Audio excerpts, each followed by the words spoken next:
suis désolé de vous le dire, hein, mais c'est la Russie soviétique qui a détruit l'armée allemande. C'est ni les Américains, ni les Anglais, ni les Français qui ont pris une raclée. Exactement comme c'est la France dans la Première Guerre mondiale qui a résisté à l'Allemagne, et ben dans la Seconde Guerre mondiale, c'est la Russie qui a détruit l'armée allemande. Alors, on peut après épiloguer 107 ans. C'est-à-dire qu'on peut dire que l'armée allemande n'était pas faite pour les guerres longues. C'est-à-dire qu'il était fait pour les guerres rapides. Ils avaient de mauvaises communications. Vous voyez, il y a des détails techniques. Mais il n'empêche que c'est la Russie soviétique qui a détruit l'armée allemande, comme c'est la Russie qui a détruit l'armée de Napoléon. En fait, j'avais lu ça dans Raymond Aron, il disait il y a eu deux grandes armées. La plus grande armée du siècle, du 19e siècle, c'est celle de Napoléon. La plus grande armée du 20e siècle, c'est l'armée allemande d'Hitler.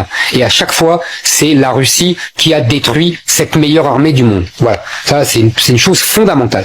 Il faut jamais oublier ça. Vous savez, d'ailleurs, en 45, il y avait un sondage, on a demandé aux Français, vous savez ce que je vais dire. Ouais. Et 80% des Français disaient qui avait gagné la guerre, l'URSS. Oui, mais aujourd'hui c'est inversé. Pourquoi? Alors pourquoi? Comment? On nous aurait menti. On a inversé l'histoire. Ah oui. On a inversé l'histoire. Oui. On a réécrit l'histoire. Oui, et pour nous, en fait. Oui, exactement. C'est simple. Guerre froide. Donc évidemment, tout de suite, on dit l'URSS c'est le nouveau diable. Il remplace l'Allemagne. Bon. Puis le plan Marshall, les Américains nous aident, on nous déverse des millions et des millions de dollars pour acheter leurs produits, donc on adore les Américains, bon c'est humain. Troisièmement, le plus important, Hollywood. Hollywood a fait croire que ce sont les Américains qui ont gagné la guerre, comme d'ailleurs Hollywood, dès les années 30, faisait croire que c'était les soldats américains arrivés en 17 qui avaient battu l'Allemagne. C'est la même histoire, ils font toujours la même chose. Ils se profitent, c'est leur fameux soft power, quoi. Ils sont géniaux pour ça. Ils réinventent une histoire, et après, tout le monde croit à cette histoire réinventée par Hollywood. Ouais, mais nous, la France, dans tout ça, je veux dire, on la France, dans tout ça, on est dans du camp. Non, mais sur l'histoire, on peut pas faire barrage par rapport à cette histoire qui vient, qui nous réécrit l'histoire et on l'a. Il faudrait déjà qu'on apprenne l'histoire à l'école. Ça serait déjà bien. Pendant longtemps, la France a fait barrage, vous ne croyez pas si bien dire. Ah oui. Bien sûr. Dans les années 60, l'alliance, en gros, politique entre les gaullistes et les communistes. Ils étaient liés par une chose, l'anti-américanisme. Donc, ils ont fait barrage. Dans les années 60 encore, nos pères et nos grands-pères savaient que c'était l'URSS qui avait gagné la guerre. Quand est-ce que le barrage a craqué? Je dirais les années 80. La conjonction entre la fin de l'enseignement de l'histoire sérieuse dans les écoles et la fin du duopole gaulo-communiste remplacé par les libéraux d'un côté à droite et les socialistes de l'autre. Je pense que c'est ça. Vous voyez, pour pas aller vite. Mais pour vous dire, vous savez, il y a un mot magnifique du général de Gaulle. Avant de continuer, n'hésitez pas à liker et à partager la vidéo massivement. Un deuxième point, c'est qu'il y a aussi le deux poids deux mesures qui est insupportable. Parce que je ne vais pas ici égrener le nombre de violations de la charte, notamment par les États-Unis lorsqu'ils ont bombardé l'Irak, ou bien par la France lorsqu'elle a bombardé la Libye. Donc, prendre M. Poutine comme si c'était une espèce de diable et sorti d'un chapeau et que tout le monde appliquait la charte, c'est faux. Avant de continuer, n'hésitez pas à liker et à partager la vidéo massivement. Troisièmement, pourquoi est-ce que Poutine a fait ça?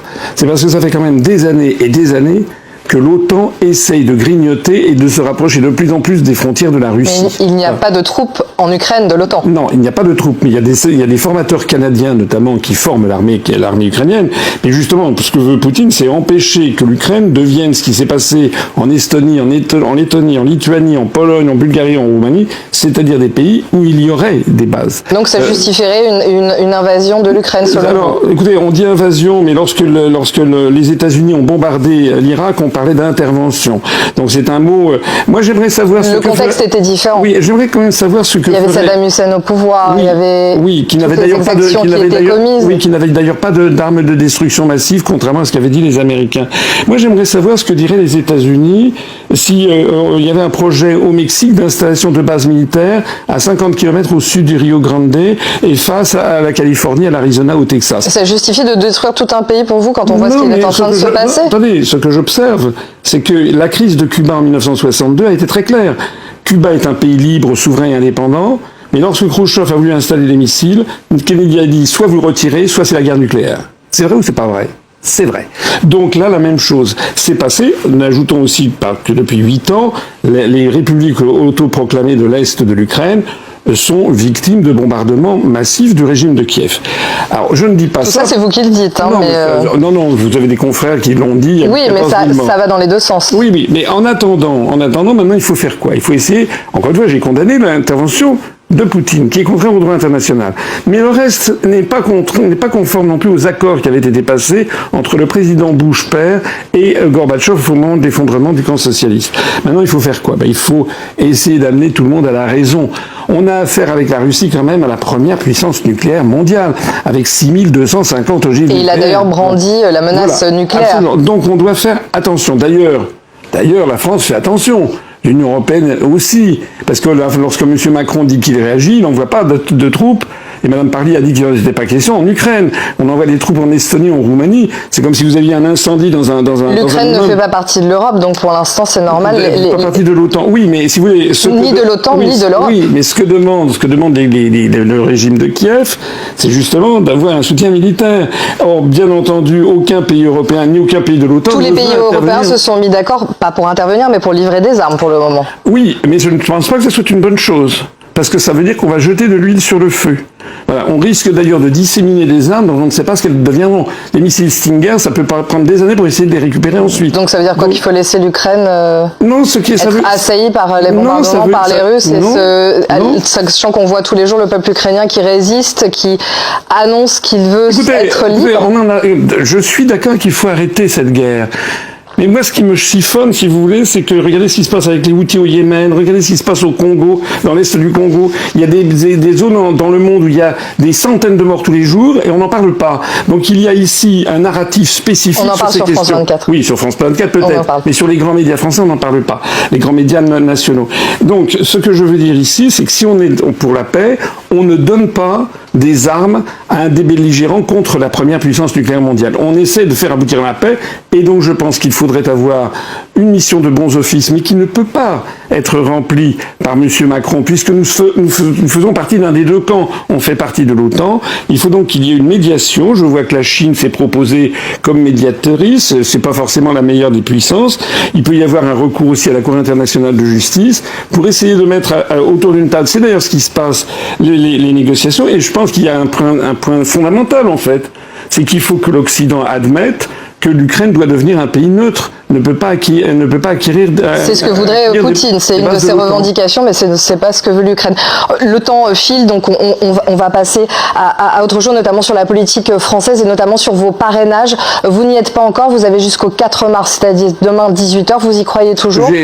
Sauf que le 4 mars, c'est la fin des réceptions, mais le nombre officiel sera connu le 8 mars par le Conseil constitutionnel. Écoutez, on fait tout pour, on a des centaines de militants qui vont voir des maires. Le problème, c'est que les maires, d'abord, sont sous pression, ils l'ont dit. D'abord, beaucoup d'autres candidats ont eu des difficultés. Mais ce que j'observe, c'est que moi, je n'ai aucun soutien, aucun secours de M. Bayrou, qui, semble-t-il, a des parrainages qu'il distribue. Et si je vois comment ont évolué les parrainages de M. Zemmour, de M. Mélenchon, ou même de M. Poutou, qui d'un seul coup en a eu 90 de plus, je me dis que ces candidats-là sont soutenus par un proche du président de la République, alors que nous n'avons rien. Je me demande donc si le fait de proposer la sortie de l'Union européenne, de l'euro et de l'OTAN, finalement, c'est peut-être quelque chose qu'on n'a plus le droit de dire en France. Alors on a le droit de le dire quelques minutes sur un plateau de télévision, mais il faut bien comprendre que si je ne suis pas candidat, eh bien il n'y aura aucun candidat en France à cette élection décisive qui proposera aux Français de sortir de l'Union européenne et de l'OTAN. Et de l'OTAN notamment, de l'OTAN c'est notre analyse, l'OTAN qui nous entraîne dans un engrenage militaire. Et l'Europe, ça nous entraîne vers quoi si l'Europe nous entraîne pareil. Vous savez, l'Europe et l'OTAN, c'est à peu près la même chose, puisque l'article 42 du traité de l'Union européenne place la politique étrangère de sécurité et de défense de l'Union européenne sous la tutelle de l'OTAN. Ce que je vois, c'est que vous avez entendu ce qui s'est passé. Vous avez le président ukrainien qui demande l'adhésion rapide de l'Ukraine à l'Union européenne. J'ai vu que Mme Salomé Zourabichvili, la présidente de la Géorgie, demande à son tour l'adhésion rapide de la Géorgie. Ils le savent, c'est une procédure qui prend normalement des dizaines d'années. Mais est-ce que les Français se rendent compte de où on va ? Est-ce que les Français sont vraiment d'accord? Quand on voit l'Union européenne qui s'unit comme elle est en train de le faire vis-à-vis de l'Ukraine. Elle nous entraîne donc vers la guerre. On a dit depuis des décennies aux Français. Mais Emmanuel Macron l'a rappelé hier soir, on n'est pas en guerre, contre la Russie. Oui, non plus. Nous ne sommes pas, nous les Français, en guerre. On fournit du matériel militaire à l'Ukraine. Pour aider les Ukrainiens. Voilà, non, c'est pour entrer en guerre avec la Russie. Moi, je croyais que la construction européenne était une œuvre de paix. Si c'était une œuvre de paix, on devrait proposer à la Russie d'entrer dans l'Union européenne, puisque paraît-il que c'est grâce à l'Union européenne qu'il n'y a pas de conflit entre la France et l'Allemagne. Donc en fait, l'Union européenne est en train de se transformer, comme je le dis depuis 15 ans, en un phénomène agressif qui risque de nous entraîner, comme en 1914, par un jeu d'alliances automatiques vers un conflit planétaire. Il faut mettre le haut là à cette affaire. Ce sera le mot de la fin. Merci Monsieur Asselineau d'avoir été avec nous et d'avoir répondu à nos questions. Merci beaucoup.